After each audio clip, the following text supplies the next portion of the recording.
Assalamualaikum warahmatullahi wabarakatuh.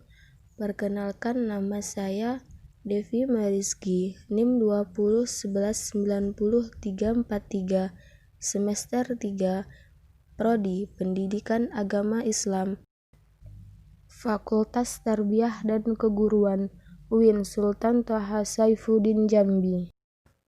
Materi pembelajaran pendidikan agama Islam mengenai puasa. Untuk memenuhi tugas mata kuliah Media Instruksi Pembelajaran PAI, dosen pengampu Bapak Nispi Sahbani, SAG MPDI. Pengertian puasa. Puasa terbagi menjadi dua, yaitu puasa secara etimologi dan puasa secara terminologi. Dalam bahasa Arab dan Al-Quran, puasa disebut saum atau siam, yang berarti menahan diri dari sesuatu dan meninggalkan sesuatu atau mengendalikan diri. Abi Abdillah Muhammad bin Qasim al-Syafi'i mengatakan, yang artinya kata syam dan saum, keduanya merupakan bentuk masdar dari fi'il madhi sama, yang secara lughat atau bahasa berarti menahan diri dari makan, berbicara, dan berjalan. Jadi, secara umum, pengertian puasa menurut bahasa adalah menahan diri atau mengendalikan diri baik dari makanan, berbicara, maupun berjalan. Yang kedua, pengertian puasa secara terminologi. Secara terminologi, pengertian puasa banyak dikemukakan oleh para ahli, diantaranya oleh 1. Abi Abdillah Muhammad bin Qasim al-Syafi'i, yang artinya puasa menurut syara' adalah menahan diri dari segala sesuatu yang dapat membatalkannya, seperti keinginan untuk bersetubuh dan keinginan perut untuk makan, semata-mata karena taat atau patuh kepada Tuhan, dengan niat yang telah ditentukan seperti niat puasa Ramadan, puasa kifarat, atau puasa nazar pada waktu siang hari, mulai dari terbit fajar sampai terbenamnya matahari, sehingga puasanya dapat diterima kecuali pada hari raya, hari-hari tasyrik, dan hari-hari syak, dan dilakukan oleh seorang muslim yang berakal atau tamyiz, suci dari haid, nifas, suci dari wiladah atau melahirkan, serta tidak ayan dan mabuk pada siang hari. 2. Menurut Abi Yahya Zakaria Al-Ansori, yang artinya puasa menurut istilah syara' atau terminologi, yaitu menahan diri dari segala sesuatu yang dapat membatalkannya sesuai dengan tata cara yang telah ditentukan. Yang ketiga, menurut Imam Taqiyuddin Abu Bakar bin Muhammad al-Husaini mengartikan puasa sebagai berikut. Puasa menurut syara' adalah menahan diri dari sesuatu yang telah ditentukan bagi seseorang yang telah ditentukan pula pada waktu tertentu dengan beberapa syarat. Dari beberapa definisi di atas, maka dapat ditarik pengertian bahwa puasa atau siam adalah suatu substansi ibadah kepada Allah Subhanahu wa Ta'ala yang memiliki syarat dan rukun tertentu dengan jalan menahan diri dari segala keinginan syahwat perut dan dari segala sesuatu yang masuk ke dalam kerongkongan, baik berupa makanan, minuman, obat, dan semacamnya, sejak terbit fajar hingga terbenam matahari, yang dilakukan oleh muslim yang berakal, tidak haid, dan tidak pula nifas, yang dilakukan dengan yakin dan disertai dengan niat. Dasar hukum puasa sebagaimana dalam firman Allah Subhanahu wa Ta'ala surat Al-Baqarah ayat 183, yang artinya, hai orang-orang yang beriman, diwajibkan atas kamu berpuasa sebagaimana diwajibkan atas orang-orang sebelum kamu, agar kamu bertakwa. Berdasarkan ayat di atas tegas bahwa Allah Subhanahu wa Ta'ala mewajibkan puasa kepada hamba-hambanya yang beriman, sebagaimana Dia telah mewajibkan kepada para pemeluk agama sebelum mereka. perintah puasa bagi umat Islam diwajibkan oleh Allah Subhanahu wa Ta'ala pada bulan yang mulia, yaitu bulan Ramadan, karena di bulan Ramadan itulah diturunkan Al-Quran kepada umat manusia melalui Nabi besar Muhammad SAW. Syarat dan rukun puasa. Syarat wajib puasa meliputi berakal atau akli, baligh, dan kuat berpuasa. Syarat syah puasa mencakup Islam, mumayyiz, suci dari darah haid, nifas, dan wiladah, dikerjakan dalam waktu atau hari yang dibolehkan puasa. Rukun puasa. Ada 2 rukun puasa, yaitu niat dan menahan diri dari segala yang membatalkan.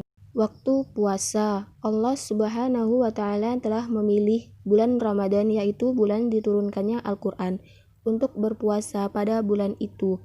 Kaum muslimin diperintahkan berpuasa pada siang hari dan berlaku pada malam harinya.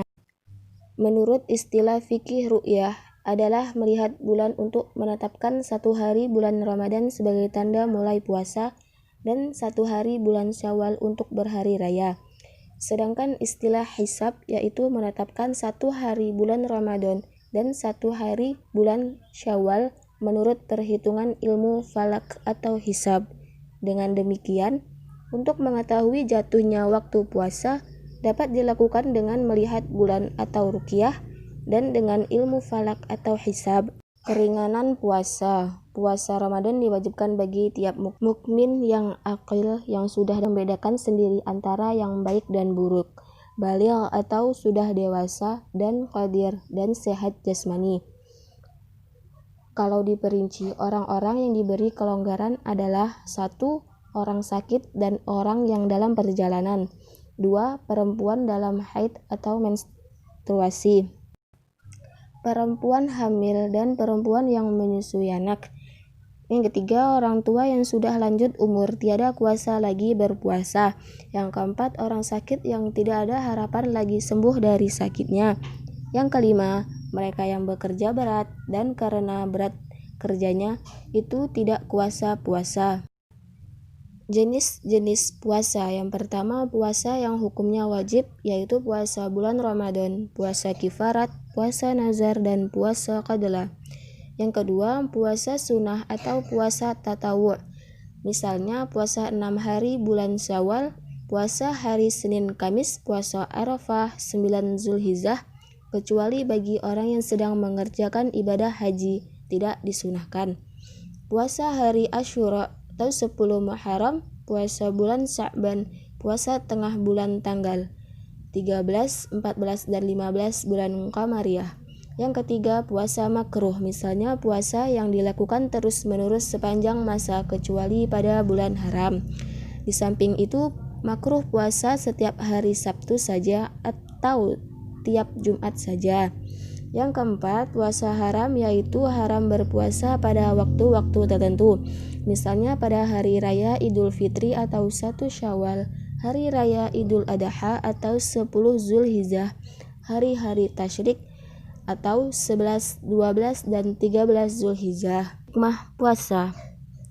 Hikmah puasa sangat banyak, baik yang bersifat spiritual maupun yang bersifat material, jasmani maupun rohani. Di antara hikmah-hikmah puasa yang dapat dikelompokkan menjadi 1. Disiplin rohaniyah, 2. Disiplin akhlak, 3. Disiplin sosial, yang keempat disiplin jasmaniyah.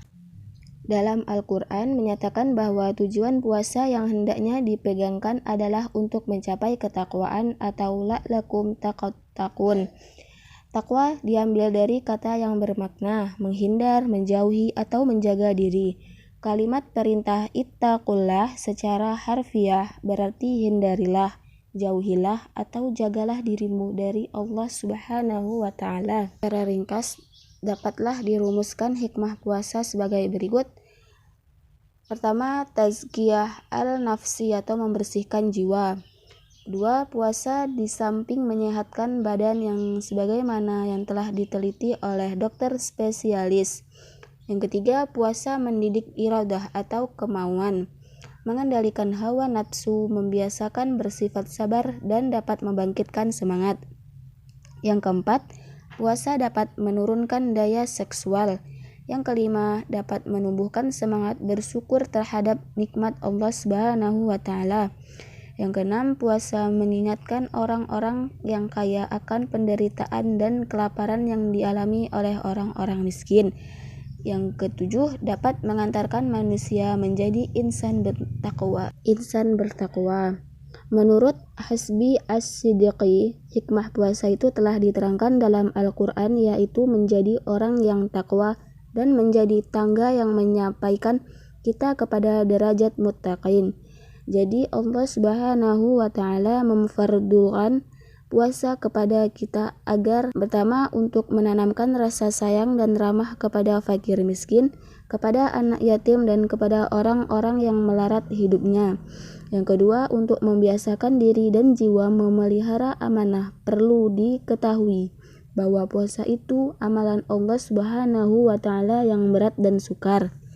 Dan yang terakhir, untuk menyuburkan dalam jiwa manusia kekuatan menderita bila terpaksa menderita, dan untuk menguatkan iradah atau kehendak manusia, dan untuk meneguhkan keinginan dan kemauan. Baiklah, itulah materi puasa yang dapat saya sampaikan. Kurang dan lebihnya saya mohon maaf karena kesempurnaan hanya milik Allah. Wabillahi taufiq wal hidayah. Wassalamualaikum warahmatullahi wabarakatuh.